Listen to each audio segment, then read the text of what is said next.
प्यारे बच्चों, कैसे हैं आप। मैं उम्मीद करता हूँ कि आप सब ठीक होंगे। आज की वीडियो में बात करेंगे हम आपसे क्विक चेक 13.1 और इसके क्वेश्चंस को हल करेंगे। क्वेश्चन है जी, which halogen element are radioactive. कौन से हैलोजन एलिमेंट्स रेडियो एक्टिव होते हैं। देखिए, पीरियोडिक टेबल की तरफ जाएं तो आपको पता है कि जो पीरियोडिक टेबल में एक पूरी सीक्वेंस मौजूद है, that is fluorine, chlorine, bromine, iodine और फिर जो एस्टर्टिन है, और इसके अलावा एक एलिमेंट है स्टैटिन, टेनिसिन। ठीक है, ये भी अभी डिस्कवर हुआ है रिसेंटली, दैट इज़ TS। तो ये दो आखिरी दो एलिमेंट्स जो हैं ये रेडियो एक्टिव होते हैं, यानी एस्टर्टिन और टेनिसिन।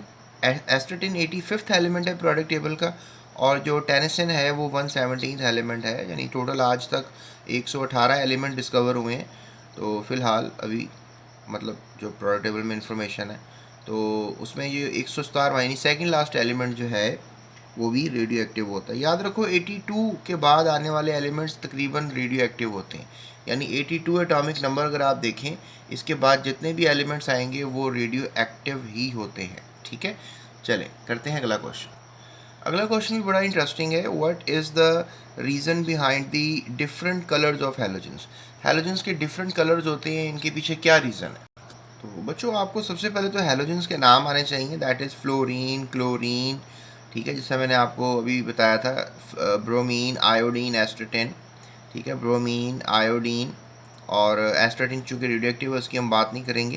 तो हम ज़्यादातर जो बात करते हैं फ्लोरीन, क्लोरीन, ब्रोमीन और आयोडीन की ही बात करते हैं। ठीक है, इनके कलर्स की तरफ देखें तो फ्लोरीन, क्लोरीन जो है ये pale yellow and greenish yellow colour रखते हैं। ये बोर्ड में MCQ आता है, बड़ा इंपॉर्टेंट MCQ है, ये आपने करना है। तो फ्लोरीन का क्या कलर होगा, पेल येलो, और क्लोरीन का क्या कलर होगा, ग्रीनिश येलो। ये आपने याद रखना है।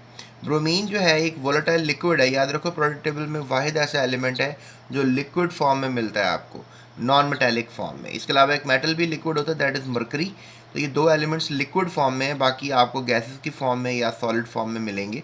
तो ये रेडिश ब्राउन कलर रखता है अपना। आयोडीन जो है वो ग्रेइश ब्लैक सॉलिड होता है, यानी ये भी एक ज़बरदस्त नॉन मेटल है जो कि सॉलिड फॉर्म में आपको मिलता है, और ये ब्लैकिश ग्रेइश सॉलिड होता है।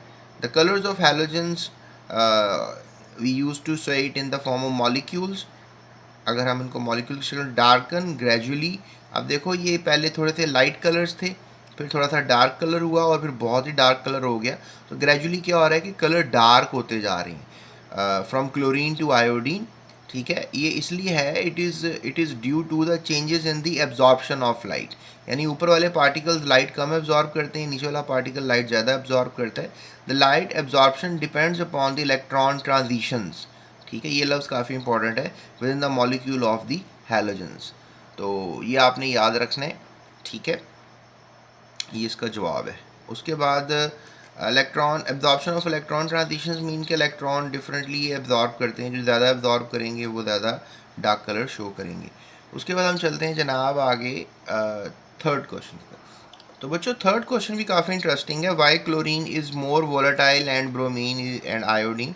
क्लोरीन जो है वो बहुत जल्दी मतलब वोलेटाइल है, गैस बन के उड़ जाता है, बिखर जाता है, जबकि ब्रोमीन लिक्विड फॉर्म में रहता है, आयोडीन सॉलिड फॉर्म में रहता है, इतना ज़्यादा वॉलेटाइल नहीं है।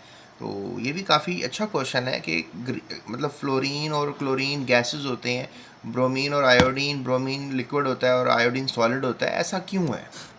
तो बेटा, ऐसा होने की जो बुनियादी वजह है वो मैं आपको बता देता हूँ। ये है, हैलोजन्स आपको पता है नॉन पोलर होते हैं, और इनमें instantaneous dipole induce dipole ID forces, London dispersion forces होती हैं, और काफ़ी ज़बरदस्त होती हैं। मतलब इनके आपस में अट्रैक्शंस होते हैं, जो लेट्स से दैट ये एटम है, लेट्स से दैट ये क्लोरीन है, तो ये भी क्लोरीन है, आपस में अट्रैक्ट करेंगे। लेकिन आयोडीन चूँकि बड़ा एटम है और ये आपस में ज़्यादा अट्रैक्ट करेगा, तो हैं तो ये नॉन पोलर, लेकिन दोनों एटम जब सेम हो तो they have some kind of non polarity going on.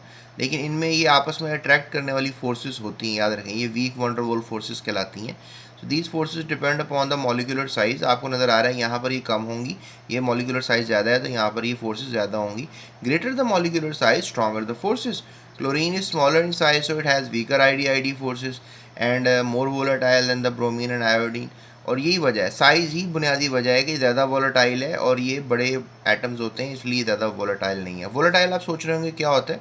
Volatile ये होता है कि जो जल्दी से एटम्स एवेपोरेट कर जाते हैं बहुत जल्दी से, जैसे पानी रखा हो किसी डिश के अंदर और फिर किसी डिश के अंदर हमने जो है वो पेट्रोल रखा हो, तो पानी 2 दिन ले सकता है डिश में से उड़ने के लिए, लेकिन पेट्रोल तो with in half an hour जो है वो उड़ जाएगा। दैट मीन्स कि वो काफ़ी वॉलेटाइल था। अगर ये एलिमेंट्स भी आप लेते हैं तो काफ़ी वॉलेटाइल होते हैं।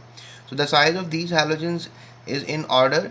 आप यहाँ साइज़ भी देख लें, क्लोरीन का साइज़ जो है छोटा होगा, ब्रोमीन का बड़ा होगा, आयोडीन का सबसे बड़ा होगा। वॉलेटिलिटी ऑर्डर भी इसकी ज़्यादा है, इसकी कम है और इसकी सबसे कम है। तो ये आपने बातें जो हैं वो याद रखनी है, ठीक है। तो ये थी हमारी एक्सरसाइज, होप सो आपको पसंद आई होगी। जाते हुए चैनल को सब्सक्राइब कीजिएगा और नोट्स के लिए डिस्क्रिप्शन में नंबर है, उस पर आप रब्ता करके माइनर अमाउंट पे करके नोट्स हासिल कर सकते हैं। So that's it, thank you so much, Allah हाफिज़, टेक केयर।